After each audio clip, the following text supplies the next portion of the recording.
हाय, मैं वैभव चंद्रा। आप सभी का स्वागत है हमारे इस चैनल जीएस विद वैभव चंद्रा पर। आज हम लोग जो इंग्लिश का शुरुआत किए क्लास, आज उसी इंग्लिश का आज आगे का चैप्टर पढ़ेंगे हम लोग।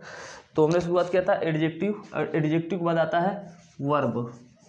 एडजेक्टिव के बाद क्या आता है? वर्ब, जिसे हिंदी में कहते हैं क्रिया। क्रिया की परिभाषा क्या होता है भाई? क्रिया से किसे कहते हैं? तो देखिए, इसका जो अगर मान लीजिए कि जो इंग्लिश के जितने भी क्लासेज हमने लिए हैं, तो इस वीडियो में जहाँ पर टाइटल लिखा गया होता है, वीडियो को जहाँ पर टाइटल होता है उस पर आप क्लिक करेंगे तो डिस्क्रिप्शन आ जाएगा। उस डिस्क्रिप्शन में पूरा इंग्लिश का लिंक दिया रहेगा आपको। उस लिंक पर क्लिक करके इंग्लिश के पूरे क्लासेज आप देख सकते हैं। तो हम आते हैं कि वर्ब किसे कहते हैं। तो verb is a word which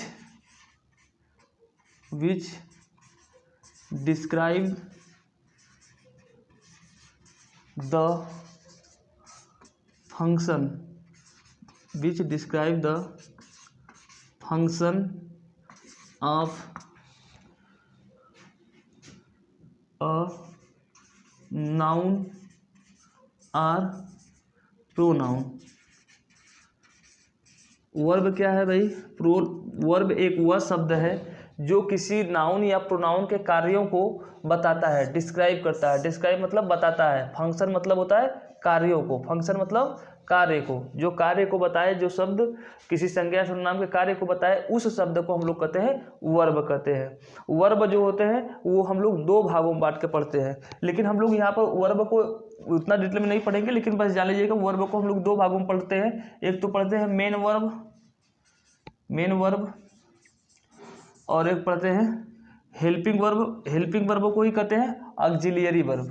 helping verb को ही क्या कहते हैं? ऑक्सिलियरी वर्ब कहते हैं। इसी को कई नामों से जाना जाता है, ऑक्सिलियरी वर्ब, हेल्पिंग वर्ब। अब ऑक्सिलियरी वर्ब भी कई प्रकार के होते हैं, दो प्रकार के होते हैं, तो वो हम लोग नहीं पढ़ेंगे। ऑक्सिलियरी वर्ब किसे कहते हैं?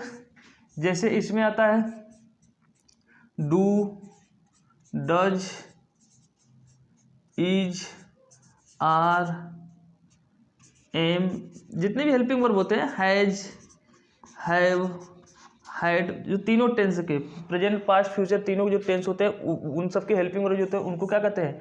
Auxiliary verb. तो ऑक्सिलियरी वर्ब हम लोग नहीं पढ़ रहे हैं, हम लोग पढ़ेंगे मेन वर्ब। तो क्योंकि मेन वर्ब यहाँ पे इंपॉर्टेंट होता है। मेन वर्ब किसे कहते हैं? जो कार्य हम लोग करते हैं, जैसे कि रीडिंग, तो रीड, राइट, रीड मतलब पढ़ना, राइट मतलब लिखना, सी मतलब देखना, रन मीन्स दौड़ना, गो, ये सब जितने होते हैं ये क्या होते हैं? वर्ब होते हैं। इस वर्ब में हमें क्या याद रखना है ट्रांसलेशन पढ़ने के लिए? कि वर्ब के कई फार्म होते हैं। वर्ब के क्या होते हैं? कई फार्म होते हैं। हम उन फार्म को पढ़ लेते हैं, जान लेते हैं थोड़ा सा फार्म क्या होते हैं। तो वर्ब के अलग अलग फार्म होते हैं। जैसे एक होता है फर्स्ट फार्म, दूसरा होता है सेकेंड फार्म। मेन वर्ब के कई रूप होते हैं, सेकेंड फार्म। तीसरा होता है थर्ड फार्म, ये रटना है। और चौथा होता है जिसे कहते हैं आईएनजी फार्म, तो हमको ये याद करना है। ट्रांसलेशन में हमें ये बहुत जरूरी है कि वर्ब फार्म याद रहे। जैसे गो क्या है? फर्स्ट फार्म है। गो क्या है? फर्स्ट फार्म है। सेकंड फार्म क्या है? वेंट। सेकंड फार्म क्या होता है गो का? वेंट। थर्ड फार्म क्या होता है? गान। क्या होता है? गान। और जब आईएनजी फार्म हम जब भी लिखेंगे तो फर्स्ट फार्म में आईएनजी जोड़ के लिखेंगे तो आईएनजी फार्म बन जाएगा। गो में आईएनजी जोड़ देंगे तो क्या हो जाएगा? गोइंग। गो में जोड़ दिए तो गोइंग। जैसे लुक मीन्स क्या होता है? देखना। इसका सेकंड फार्म हो जाएगा लुक्ड। क्या हो जाएगा? लुक्ड। थर्ड फार्म भी क्या हो जाएगा? लुक्ड। उसमें ईडी ऐड किया जाएगा तो लुक्ड। लेकिन जब आईएनजी फार्म बनाएंगे तो क्या हो जाएगा? लुकिंग। क्या हो जाएगा? लुकिंग। और जैसे रन मीन्स क्या होता है? दौड़ना। सेकंड फार्म क्या हो जाएगा? रैन। थर्ड फार्म क्या हो जाएगा? रन। थर्ड फार्म क्या हो जाएगा? आईएनजी फार्म क्या हो जाएगा? रन में आईएनजी जोड़ दिया जाएगा तो हो जाएगा रनिंग। क्या हो जाएगा? रनिंग। इसी प्रकार से रीड रीड मीन्स पढ़ना, इसका सेकंड फॉर्म भी वही होता है, कोई चेंज नहीं होता इसमें, रीड रीड रीड ही होता है। और इसमें आईएनजी फॉर्म हो जाएगा रीडिंग, आईएनजी जुड़ जाएगा तो हो जाएगा रीडिंग। फिर जैसे राइट, राइट मतलब क्या होता है, लिखना, राइट मतलब फर्स्ट फॉर्म होता है, इसका सेकंड फॉर्म क्या होगा, rot, WROT, rot. Third form क्या हो जाएगा, रिटेन, क्या हो जाएगा, रिटेन। आईएनजी फॉर्म में क्या हो जाएगा, राइटिंग, क्या हो जाएगा, राइटिंग। आईएनजी फॉर्म क्या हो जाएगा, राइटिंग। फिर और जैसे हो जाएगा वर्ब में जंप, जंप मतलब क्या होता है, कूदना, सेकंड फॉर्म में क्या हो जाएगा, जंप्ड, क्या हो जाएगा, जंप्ड। थर्ड फॉर्म में क्या हो जाएगा, जंप्ड, यही हो जाएगा जंप्ड। और आईएनजी फॉर्म क्या हो जाएगा, जंपिंग। ये मैं कुछ लिखवा रहा हूँ, इसको याद करना है आपको, है तो बहुत, लेकिन जब पूरा डिटेल से पढ़ेंगे तो उसमें पूरा लिखवाएंगे। जैसे एक होता है फ्लाई, फ्लाई मीन्स क्या होता है, उड़ना, फ्लाई मीन्स क्या होता है, उड़ना, वो फर्स्ट फॉर्म है। इसका सेकंड फॉर्म हो जाएगा फ्लाई का फ्ल्यू, फ्ल्यू। थर्ड फॉर्म क्या हो जाएगा, फ्लाउन, क्या हो जाएगा, फ्लाउन। आईएनजी फॉर्म क्या हो जाएगा, फ्लाइंग, आईएनजी जुड़ जाएगा तो हो जाएगा फ्लाइंग। ये कुछ मैंने एग्जाम्पल बस दिए हैं। इंग्लिश में जितने भी वर्ब होते हैं उन वर्ब का अलग अलग रूप होते हैं, उन रूपों को आपको याद करना है, तब जाकर ट्रांसलेशन आपको आसान लगेगा।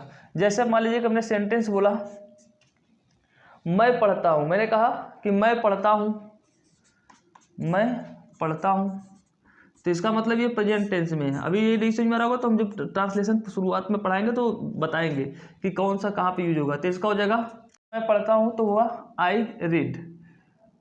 मैंने थोड़ा सा यहाँ पे एग्जाम्पल ले लिया, अब तो सेकंड फॉर्म भी तो ये रीड ही होगा। अब मान लो मैं लिखता था, मैं लिखता हूँ, मैं लिखता हूँ, मैं लिखता हूँ, तो थोड़ा एग्जाम्पल बढ़िया लगेगा ना, क्योंकि रीड का तो सब first form second form third form एक ही होता है। मैं लिखता हूँ, तो जब मैंने ऐसे कहा तो मतलब आई राइट, फर्स्ट फॉर्म लिखेंगे, प्रेजेंट इंडिफिनिट टेंस में फर्स्ट फॉर्म यूज होता है, तो आई राइट। मैं लिखता था, अब टेंस चेंज हो गया, पास्ट हो गया, मैं लिखता था, हूँ की जगह क्या होगा, था। अब ये पास्ट टेंस होगा तो इसका मतलब वर्ब का सेकंड फॉर्म लगेगा, तो देखा जाएगा कि राइट का सेकंड फॉर्म क्या होता है, तो आई राट हो जाएगा, क्या हो जाएगा, आई राट। अब यही होता है जैसे कि मैं लिख चुका हूँ, मैं लिख चुका हूँ। अब ये देखिए चुका हूँ परफेक्ट टेंस हो गया, चुका हूँ, तो यहाँ पे क्या हो जाएगा, आई हैव। अब इसमें थर्ड फॉर्म यूज होगा, आई हैव रिटेन। अगर मान लीजिए आपको याद नहीं होता ये सब सेकंड फॉर्म थर्ड फॉर्म, तो आप हमेशा क्या करेंगे, इंग्लिश में गलत करेंगे, तो आई हैव रिटेन। ट्रांसलेशन में हम लोग एकदम बातें एकदम अच्छे से समझेंगे। अभी तो शार्ट में मैं जल्दी जल्दी खत्म कर रहा हूँ ना, लेकिन जब ट्रांसलेशन पढ़ेंगे तो हम जरा से भी जल्दी नहीं करेंगे, आराम से एकदम धीरे धीरे पढ़ेंगे। तो अब जैसे मान लो कि आईएनजी फॉर्म का उपयोग कब करेंगे, जैसे मान लो कि कॉन्टिन्यूअस टेंस में रहा, तो मैं लिख रहा हूँ, मैं लिख रहा हूँ। अब रहा हूँ हो गया, इसका मतलब ये कंटिन्यूअस टेंस होगा, तो इसका हो जाएगा I am writing, I am writing, क्या हो जाएगा, आई एम राइटिंग। तो ऐसे हो जाएगा। इसी वर्ब का देखिए, एक जगह राइट है, एक जगह राट है, एक जगह रिटेन है, एक जगह राइटिंग है, तो कैसे कैसे चेंज हो रहा है, इसी को हम लोग जब ट्रांसलेशन पढ़ेंगे तो समझेंगे बातों को। तो वहाँ पर हम हेल्पिंग वर्ब को भी समझाएंगे, अलग अलग टेंस के अलग अलग हेल्पिंग वर्ब होते हैं, और किस किस टेंस में रूप फार्म, जो वर्ब का कौन सा फार्म यूज होगा, वो बात भी हम लोग एकदम डिटेल में समझेंगे। यहाँ पर सिर्फ वर्ब के बारे में समझाना था, तो वर्ब के बारे में बातें मैंने बहुत कुछ समझा दिया है।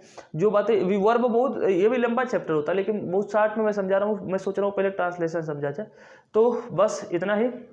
तो जिन लोगों ने वीडियो देखा उन सभी को धन्यवाद, और वीडियो को शेयर करते चलिए, और सभी को गुड नाइट, बाय।